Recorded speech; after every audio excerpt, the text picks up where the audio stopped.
ನಮಸ್ಕಾರ ಚಳ್ಳಕೆರೆ, ನಾನು Suresh Belagere, science city Challakere.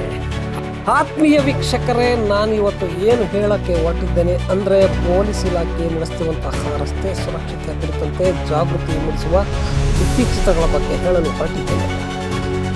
Police ಇಲಾಖೆ ಸಾಕಷ್ಟು ಜಾಗೃತಿ ಮೂಡಿಸುತ್ತಿದ್ದಾರೆ, ತುಂಬ ಒಳ್ಳೆಯ ಕೆಲಸ.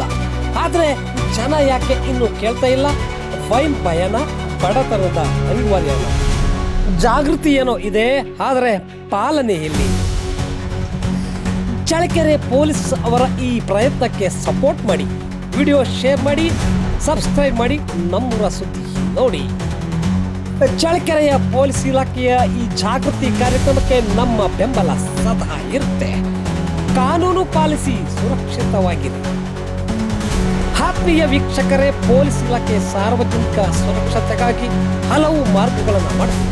ಇದರಲ್ಲಿ ಪೊಲೀಸ್ ಠಾಣೆಯ ಕಾಂಪೌಂಡ್ ಗೋಡೆಗಳ ಮೇಲೆ ಭಿತ್ತಿ ಚಿತ್ರಗಳನ್ನು ನಿರ್ಮಿಸಿ ಇದರ ಮೂಲಕ ಪೊಲೀಸ್ ಇಲಾಖೆಯ ಸುರಕ್ಷತೆಯ ಕ್ರಮಗಳನ್ನು ಪ್ರಚಾರಪಡಿಸುತ್ತಿದೆ.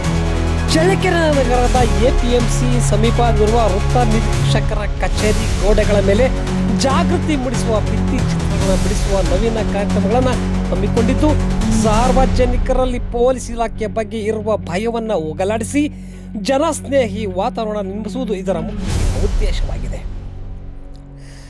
ಗೋಡೆಯ ಕಾಂಪೌಂಡ್ ಮೇಲೆ ಮಹಿಳೆಯರಿಗೆ ಸುರಕ್ಷತೆ ವಾತಾವರಣ ಒದಗಿಸುವ ಬಗ್ಗೆ ಸಂದೇಶವನ್ನು ಬಿಡಿಸಲಾಗಿದೆ.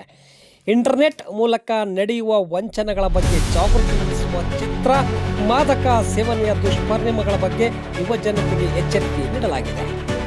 ಟ್ರಾಫಿಕ್ ನಿಯಮಗಳನ್ನು ಪಾಲಿಸುವಂತೆ ಪ್ರೇರೇಪಿಸುವ ಚಿತ್ರಗಳು, ಬಾಲ್ಯ ವಿವಾಹ ತಡೆ ಪೋಕ್ಸೋ ಕಾಯ್ದೆ ಕುರಿತು ಗಮನ ಬೇರೆ ಸೆಳೆದು ಹಣ ದೋಚುವ ಕುರಿತು, ಹೆಲ್ಮೆಟ್ ಹಾಕದಿದ್ರೆ ಏನಾಗುತ್ತೆ, ಸುರಕ್ಷತೆಯ ನಿಯಮಗಳನ್ನು ಪಾಲಿಸಿದ್ರೆ ಏನಾಗುತ್ತೆ, ಬಾಲ್ಯ ವಿವಾಹ ಮಾಡಿದ್ರೆ ಯಾವ ಶಿಕ್ಷೆ ಆಗುತ್ತೆ ಮತ್ತು 112 ಸೇವೆ ಕುರಿತು ಭಿತ್ತಿ ಚಿತ್ರಗಳ ಮೂಲಕ ಪೊಲೀಸ್ ಇಲಾಖೆ ಸಾರ್ವಜನಿಕರಿಗೆ ಸಾಕಷ್ಟು ಜಾಗೃತಿಯನ್ನು ಮೂಡಿಸುತ್ತಿದೆ. ಆದರೂ ಇನ್ನೂ ಜನ ಜಾಗೃತಿ ಆಗಬೇಕಿದೆ. ವಾಹನ ಸವಾರರು ರಸ್ತೆ ನಿಯಮಗಳನ್ನು ಕಡ್ಡಾಯವಾಗಿ ಪಾಲಿಸಲಿದೆ.